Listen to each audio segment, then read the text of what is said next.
रावण के ऐसे गुण जिसके बारे में कम ही जानते हैं। लोग भले ही रावण को राक्षस मानकर आज के दिन उसका पुतला जलाया जाता है, लेकिन क्या आप जानते हैं रावण बहुत गुण भी था।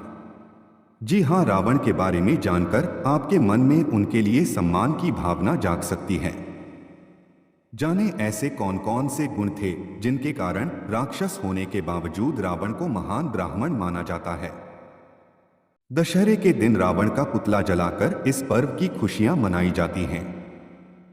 बचपन से हम यही सुनते आए हैं कि रावण बहुत बुरा था, उसने माता सीता का अपहरण किया था आदि। लेकिन क्या आप रावण के गुणों से वाकिफ हैं? जी हाँ, रावण कई सारे गुणों का भी धनी था, जिसके बारे में भी आपको जानना चाहिए।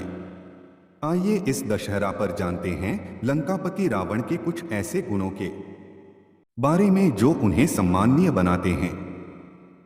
शिव भक्त रावण भगवान शिव के बहुत बड़े भक्त थे।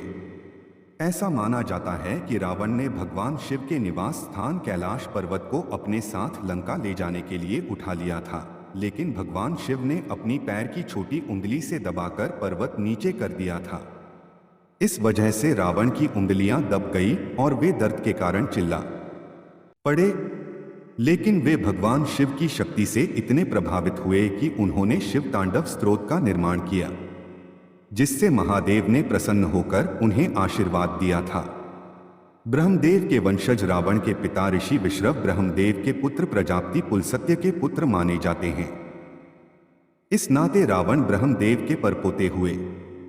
वेदों के ज्ञाता रावण के पिता एक ऋषि थे और माता एक राक्षसी। ऐसा कहा जाता है कि रावण दुनिया के सबसे ज्ञानी पुरुषों में से एक थे।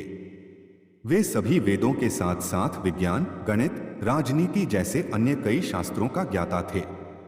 इस कारण वे राक्षस कुल के होने के बाद भी उन्हें विद्वान माना जाता है। कुशल राजा और राजनीतिज्ञ।